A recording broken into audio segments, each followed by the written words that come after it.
What's up everyone? I really wanted to make a tutorial on how to beat lobbies with lots of players in them. I have checked YouTube and I haven't been able to find any tutorials like this. And usually I don't feel qualified enough to talk about how to improve at the game because there are so many better people than me who are playing. But for multiple people lobbies I think I actually have a knack for it and I have shown some pretty good results I think. I have scored pretty well in a lot of tournaments hosted by other YouTubers, and also I think during the weekly brawls that I have played I have performed pretty well as well. But firstly, if you want to learn such skill, what would be the benefits of learning it?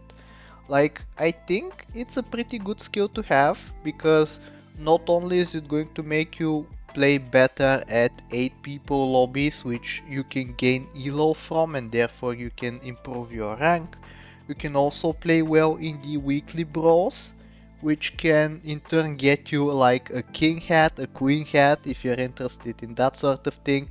You would have to sign up during the tournaments in the Discord for the Teamwood game, Super Auto Pets, but other than that, I think it also translates pretty well into 1v1s, so if you are able to learn something about this, maybe you start learning something about 1v1s as well, and that is also an incredibly good skill to have because it will also translate well into the arena.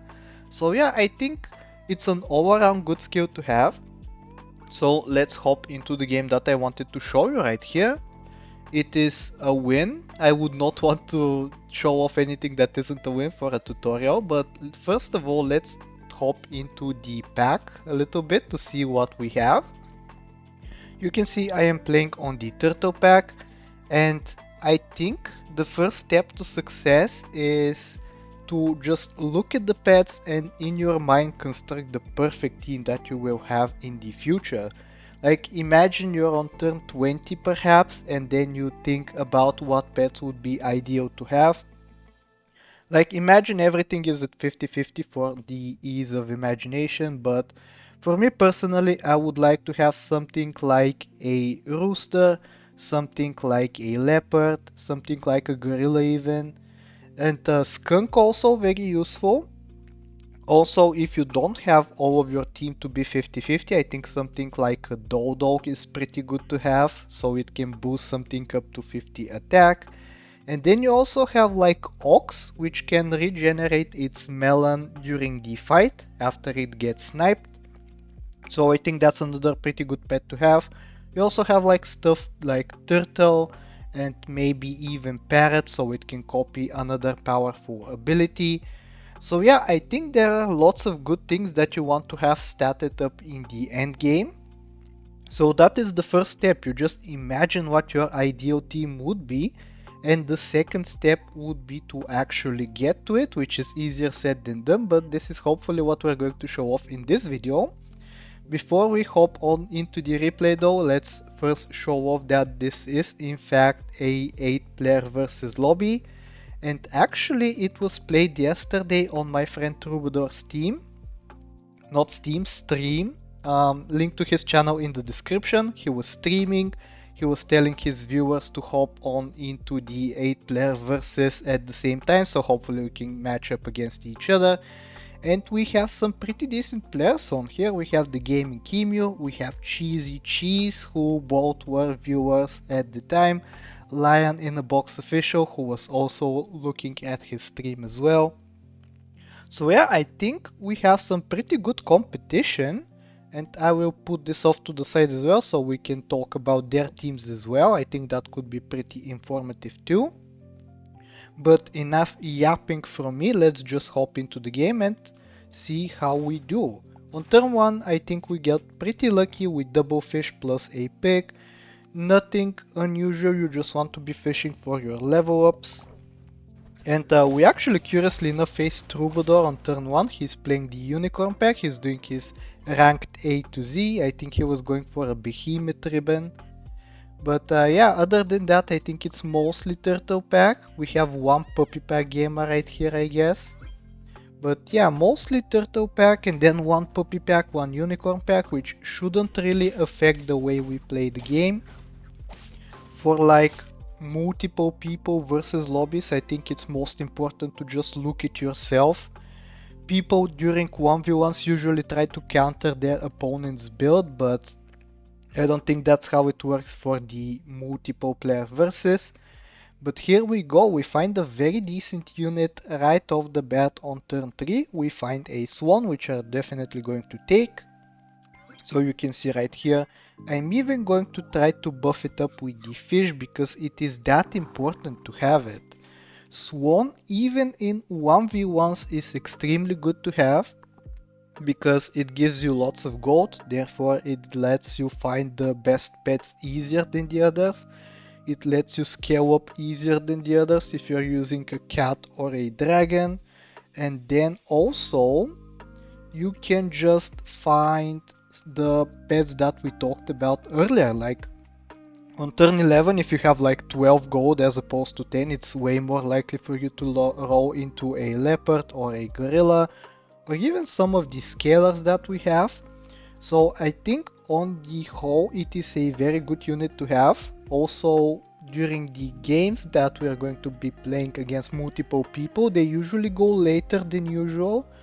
On 1v1s I think you're expected to end the game to like turn 14, turn 15, but it's not surprising for an A player versus lobby to go into even turn 20, so the more gold you can get, the better it will be for you. So here we go, we continue onward, we get a camel plus kangaroo, which is a good combo. I don't think the units are going to stay on our team forever, but at least for the early game they are going to be relatively good to have. We face Troubadour here once again, and thankfully we just barely have the stats necessary to beat him. He's down to 4 hearts. And periodically I am planning on actually discussing the teams of the enemy, but for now I think it's so early on in the game that it's not actually relevant what they are doing, because this is nowhere indicative of the fact of what their final team is going to look like. So yeah, we're just trying to set up levels in the future. We kind of get lucky with a lucky ant hit on the second 10, therefore getting us the breakpoint, but it is still not good enough. We end up losing, which is okay. You can consider hearts to be a resource. Like, spend your hearts, be greedy, and then find the best pets that you need. And now that we have discussed the skunk in the beginning of the video, here I am picking up a skunk. It is one of those units that you can bring into the late game, so you can stat it up without worrying about anything. Same goes for the swan. On tier 3 we don't really have any scalers available just yet, we only have the giraffe and the rabbit. I don't think rabbit is super good to have, like maybe if you transition into a full build in the future I think it can be pretty decent, but on the whole I think it's best for you to just look for the level ups, look for the units that you want, look for the late game scalers and then transition then. But for now we're just picking up yet another level, which is a deer. Deer is very good for tempo, it's going to make sure that we don't lose early on, which is incredible for us. As you can probably tell, our team is not the strongest, so the deer is going to be helping out massively so that we don't really end up suffering too much. And even though our opponent there, the gaming emu, got some pretty good spawns out of the spider, they got both an ox and the camel in the correct order. But it doesn't really matter because the deer is just that powerful. So here we go, we're fishing for a level up. Tier 5 is usually very important for level ups because then you can find a monkey, which is one of the best scalers you could be hoping for. Here we thankfully, because of the ant buff, managed to win once again. And if we get lucky and find a swan, which we immediately do in the shop, we can find a level up for ourselves and hopefully it's something good. We'll take it, it's a monkey. I am buying a canned food right here just because I wanted a little bit of buffs on the units that I'll be picking up in the future. If you think about it, this and this are all going to go eventually, so can is basically like a +3/+3 to my team minimum. If I manage to find the skunk as well, I think it's going to be another +1/+1 before I buff this. So yeah, I think it has huge upside. And we have also done pretty well preserving a lot of hearts, so I think we can afford to buy it. So here we go, we buy it. I think there's also an argument to be made for picking up a turkey, but I personally like the monkey more, so that's what we'll be going for. And as we said before, we're keeping this swan and this skunk, so I'm just feeling very comfortable buffing one of them. Even though we lose right here to a clone, it's perfectly fine, we still have 3 hearts remaining. The monkey is going to start giving us pretty sizable buffs. I'm even going to help the swan out by giving it a pear. And here we go, now we get a melon as well. I did this because I actually saw some scorpion action right here on the opponent, so I was a little bit worried that I would be matched up against that guy eventually and then I would get countered. I have recently faced Troubadour, so I don't think it's super likely for me to face him. This team I think is the Gaming Emu, who I also faced relatively recently, so I don't think it's super likely that we go up against him as well. And other than that, I think the melon just counters the rest of the teams perfectly. Other than this team is looking a little bit scary, but I think we can afford to lose to them if push comes to shove. But here we go, we are going to finish off the turn and we are going to get yet another monkey buff. The swan is becoming insanely powerful, and would you look at that, we get matched up against the scorpions, so we end up countering them and we end up not losing a heart. It is a little bit beneficial to think about who you have faced and who you will probably face in the future, but I think in an update that is coming out relatively soon, we are going to be getting a guarantee of who we match up against in the future. So maybe it's not a skill worth learning just yet, but I think, like you can see here, it is highly relevant in order to be able to predict who you will face potentially. But here we go, we are on tier 5, we are looking for multiple monkeys in order to scale up, and because of this swan gold we actually managed to afford to buy the second monkey onto the team. We also find the rooster in the shop, which I think could have been a misplay that I didn't take, but at the same time we also have some pretty decent units that we could be finding in the future. And you can see right here, people are already starting to drop out. Troubadour, I'm not too surprised, is losing because he's playing on the unicorn pack and that unfortunately is not too powerful. But then we also have Cheesy Cheese and Really Tea, who have also dropped out, most likely playing on the turtle packs. So they have not managed to get this lucky, I guess. Or seeming at the teams like right here, I think one of them was actually playing on the puppy pack, which is a little bit of a shame because puppy pack's endgame is actually super good. Whatever the case though, we continue onward and we buy the skunk, double buff by the can, and we push it up to level 2, and then we get some incredible tier 6s. We have the leopard that we were hoping to find eventually. Then if we were also worried about tempo, we could have picked up the fly as well. But I think fly doesn't actually work super well against our opponents because we have like elephant blowfish right here with hedgehog. Then we also have another elephant blowfish. Then we have camel and gorilla. Feeding them hurt triggers is just not a good idea. And then a level 2 rhino with a wolverine, actually super cool combo right here, but I don't think fly is good against it, so we'll just pass it up. Same goes for the boar, I don't think we need the stats, even though you can see some of our opponents have picked up a boar. And speaking of our opponents, I think it's actually a good time now to discuss their builds, because it seems like they have oriented themselves into the final version of their build. And I am sad to say I don't think Elephant Blowfish will win a versus lobby for these people right here. Like, Elephant Blowfish is good, and it can potentially even get you second place, which is also pretty good to have because it still gains you elo. but I don't think it's good enough to get you first place. It's just not strong enough, even though this team at the bottom looks kind of scary with the cat scaling and the hedgehog triggering the blowfish. But yeah, other than that, this team is actually pretty cool as well. Camo into Gorilla, they have found one of the units that you really want to be scaling up, but their scaling is just missing sadly. They only have a worm, which means they have to spend 2 gold per turn to buy a pair, which on turn 10 is just not super good. They have the level 2 Swan though, so they can maybe turn things around, but they will have to sell the Scorpion and make some risky plays in order to do so. And then we have this person right here, who I think has the most promising build out of everyone. You can probably tell they have been doing something pretty similar to us in the early game, getting a Camo plus Kangaroo.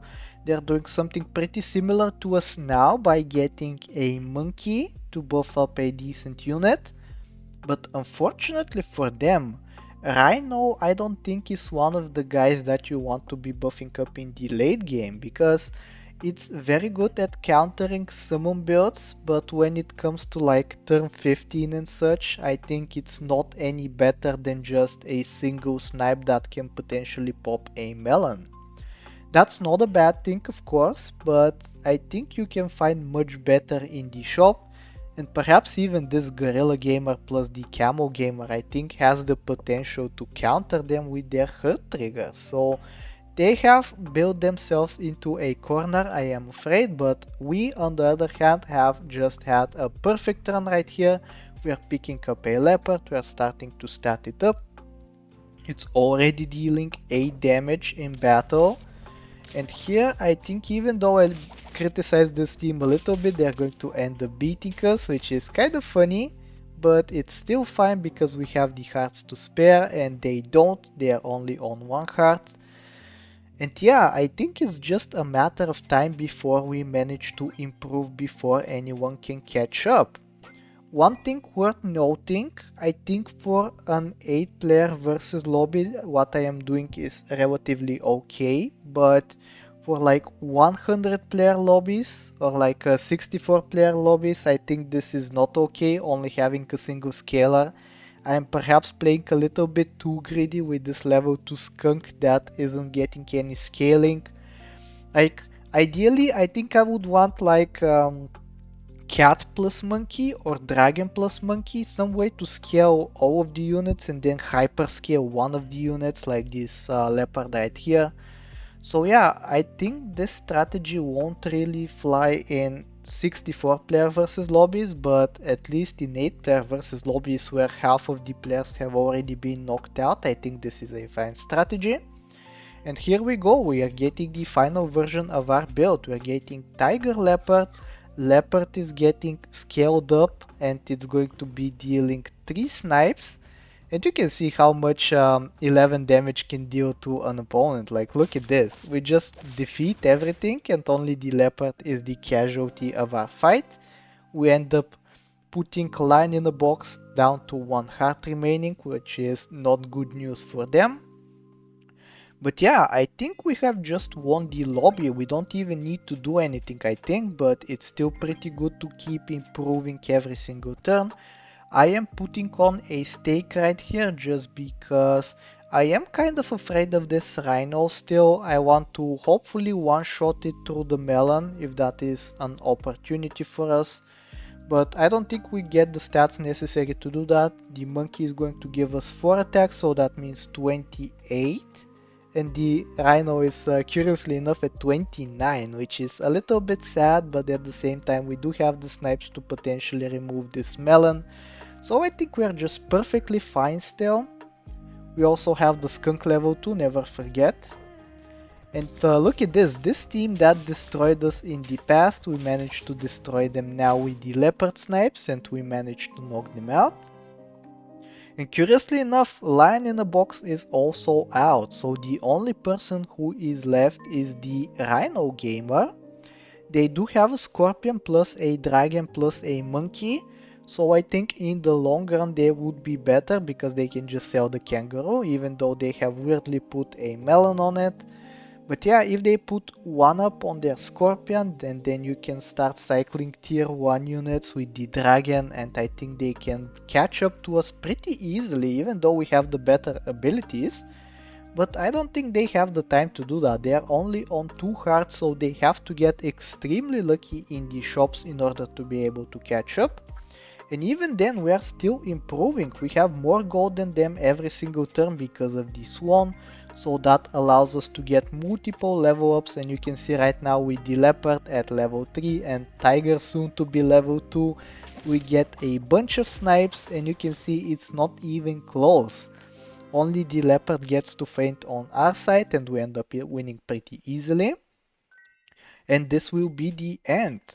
The only things that I am hoping to improve at this point are like getting the Tiger level, obviously, so we can get yet another Leopard snipe. And then potentially I am looking at replacing the stake of the Leopard with a melon. I'm thinking about that because if they put a mushroom on their Scorpion, then the snipes are going to take it out, and then it will be replaced by a peanut Scorpion, which is extremely dangerous to our Leopard, obviously. So we want to prevent that by putting on a melon if we can avoid it, and thankfully we do find a melon, so we are perfectly fine. No Tiger level sadly, but at least we do find the stake for it, and I think this will be the build. So let's see how well we do. We should be able to dominate, we don't even need to worry about positioning. And let's take a look. They even managed to sell off their Scorpion, and we even win without having a single casualty. So yeah, this is going to be my guide on how to win multiple people versus lobby. I hope this has been helpful, and if it has been, please let me know in the comments. I might start doing some more guides in the future if I see some support from you guys. But in the meantime, I really hope that you like, sub, do all the generic stuff, and I will talk to you next time. Take care.